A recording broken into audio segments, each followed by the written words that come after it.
They go by different names: senior citizens, elderly persons, pensioner, old person, retiree. None seems appropriate, but I'll stick with senior citizens for obvious reasons. I have always been drawn to senior citizens, even as a kid. The gray hair, the wrinkled hands, the fragile body, the 3 legs and years of experience, which at times could translate to wisdom, never ceased to amaze me. That was my stereotype of a senior citizen. See, owing to my interest in this population, I paid attention to their need wherever they were around me. I ran errands for them. Particularly, I took a special interest in this couple. I followed them to their farm to help fetch the water for them, read them their text messages, even charged their phones. Each time I returned home from school or a trip, I would visit them. 1 or 2 occasions, I even sent money to them through my parents. When I heard they passed away last year, I cried because I built so much relationship with them. Even when I was not with them, the memories I shared with them stayed with me. See, I'm very sensitive to their needs. Back in the day, when I led worship in my local church, I would select songs that seniors could relate to. I don't sing strange and incomprehensible songs like other worship leaders. I worked with the understanding that seniors had seen it all, whether good or bad, whether of their choice or not, and that in a way we need to acknowledge, love, and cherish them, which at times can be a challenging task to embrace or to endure their presence. They have nurtured us. It's our time to nurture them in return. A few years later, when I learned in my studies that there is something called reminiscence theater and intergenerational theater, I naturally gravitated towards it because I was excited some aspect of my craft and my art could cater for this population. And this was the beginning of my exploration on issues of aging and caring for the seniors theater. My love for this population was still there when I arrived in Canada, and I was quick to see the differences. See, in my culture, Yoruba culture, aging is not necessarily considered shameful. In fact, it can be a thing of pride. We were taught and are cultured to respect our elders. The worldview is built on the philosophy of respect and dignity for the ancestors, both dead and alive. And our elders are living ancestors. So if we want to live long ourselves, we have to respect our elders. Disrespect your elders. No matter what, no matter the circumstance, it's not right. Respect for elders, even when it is not earned, is a sign of maturity and good character. My mother would always say. For the Yorubas, being old in age itself earned you respect. Of course, I cannot make claim that you earn it, and I can also not make a claim that it's the same for every ethnic group. I noticed the difference the first time in the public spaces. One day I was on the bus, and when we stopped at a bus stop, an elderly woman got on the bus. The bus was full, everybody everywhere holding it, and I sighted her standing all by herself. So I offered her my seat. She hesitated initially. No, it's yours, sit down. But I insisted. During my conversation with her, I felt every stranger on the bus was looking at me. I felt that sense of unease, as if I'd done something wrong. So after I alighted from the bus, I asked my friend, "Dude, Why are people looking at me like that? It was so intense. The guy answered, what you did was a kind gesture, but it's not common around here. I didn't do anything heroic, I responded. In fact, what I did was normal for where I'm coming from. Anyway, similar events happened, which were met with similar responses. I started feeling there's something I need to respond to here. The cultural difference, which was shocking and interesting at the same time. I was also interested in the ideological thinking that is responsible for such behavior. So I started researching into aging in Africa and North America. I dived into idea of beauty, shame, the perception of being considered old and elderly, and then the differences became more obvious. I also realized my own assumptions and stereotypes associated with aging or being elderly. The quality of life was affected by all of this, everything, including their health. What was more shocking to me were the differences in perception around aging. I realized that aging is understood differently across cultures. For instance, being elderly in my own culture can be positive. In fact, it is synonymous with wisdom, perceived wisdom and experience, until you proved yourself otherwise. Like many epistems from the South, an elderly person is considered a voice of reasoning. There are positive and negative myths associated with aging, such as increased experiential knowledge, wisdom, respect, decreased physical attractiveness, over-dependence on others, a decline in physical strength for everyday tasks, and inability to learn new things.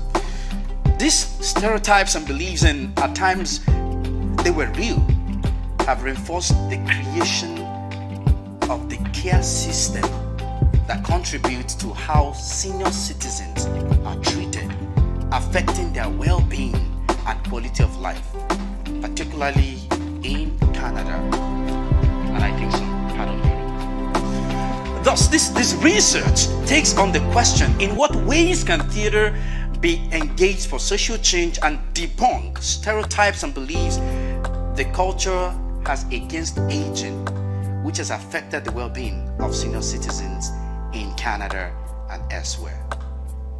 Beat 2. The invitation. The class was over and a colleague motioned me. They wanted to see me. Oh, that was a different perspective you shared there, and I really appreciate it. Well, thank you. Would you like to participate in a theater project?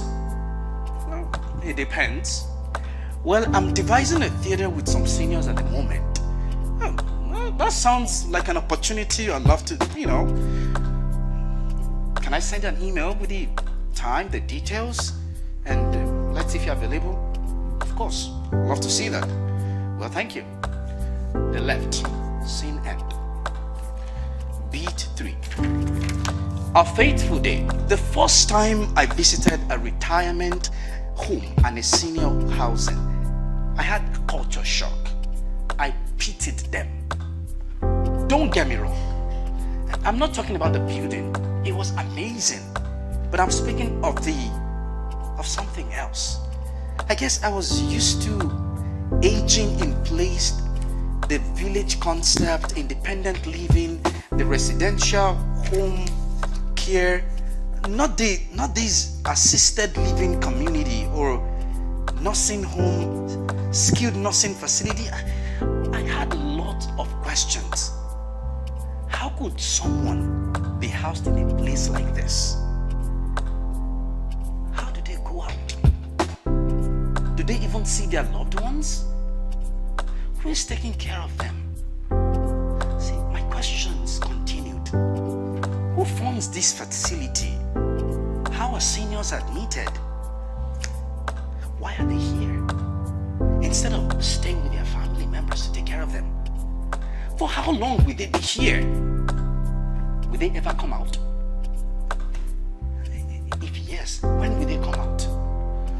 I had lots of questions and I received lots of action, lots of answers. It's more complex than I thought. Of course, society is a complex and nuanced system with different parts essentially to work together to promote solidarity and stability. And social change is an adaptable response to tensions within this complex social system.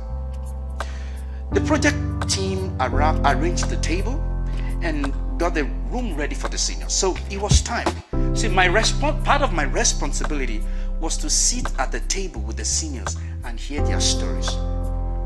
One after the other, the seniors started coming into the room with smiles, positive energy, chatting, whistling. It seems they were ready for the night. So I sat at the table with 4 seniors. The seniors were to give me a prompt and about how they were feeling.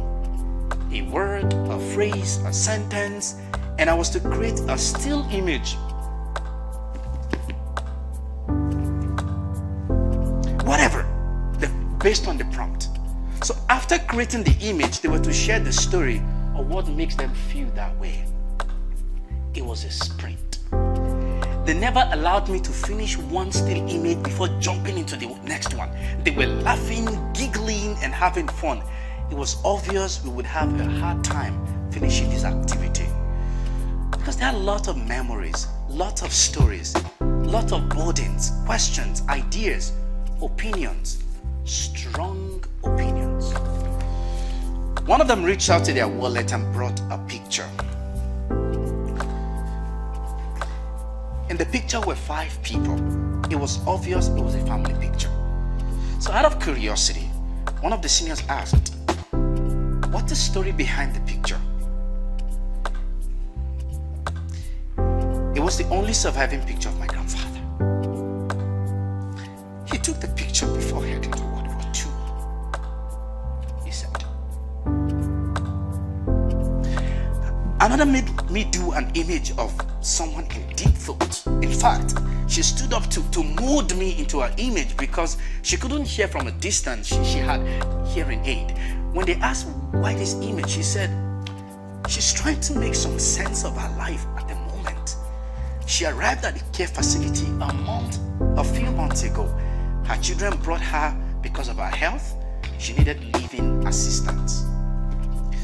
Another asked if she could create the still image with me. Of course, I replied yes. So she said I should lie down. So I lay down. No, this way. So she acted as the nurse. When asked why this, she said she wakes up every day thinking about the number of the drugs she will take and the series of medical checkups she's had to gone through in recent times.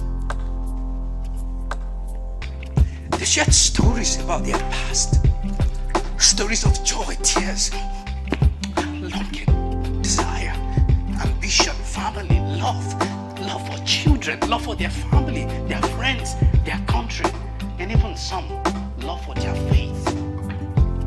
I left that session that day carrying with me different stories, memories, and emotions. I went to bed that night asking myself questions. How often do we ask, how does these seniors, how do they feel? What's the relationship between them and their caregivers? What's the role of the state and their families in all of this? How does this affect their interaction with outside world and ultimately their well-being? Through my theatrical exploration with them, my line of enquiries recognizes and support us that society is an integrated whole with interconnected parts. A holistic articulation of the condition of seniors becomes important. I was in deep thought when I slept off.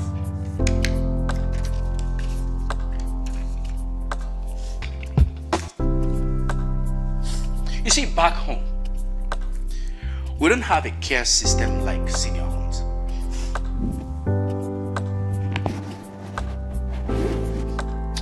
fact, we take our seniors into our homes to care for them.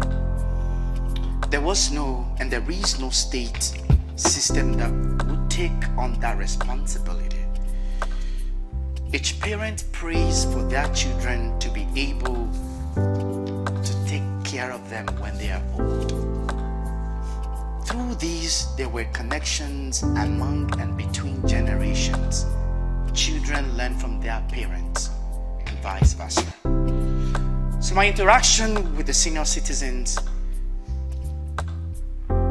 in multiple projects, I've had to skip it because of my time, shines a light on how aging changes care and vice versa, and perceived usefulness, which affect their sense of belonging, self-fulfillment, social condition, anxiety, self-satisfaction.